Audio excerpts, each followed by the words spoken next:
Subok nga kung masarap ang halayang ubi. Palaman sa kuwan. Sa tinapay. Nagiyelo yung aking halaya. Kaya naka-freezer. Tapos ito. May tira pa kami nung bagong taon. Hindi pa nauubos. Right. Halayang ubi at queso de bola. Halayang ubi parang ice cream.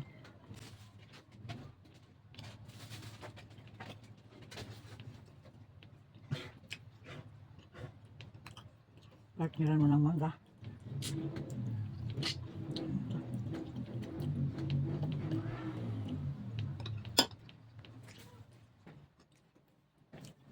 Bagay silang tatlo sa tinapay.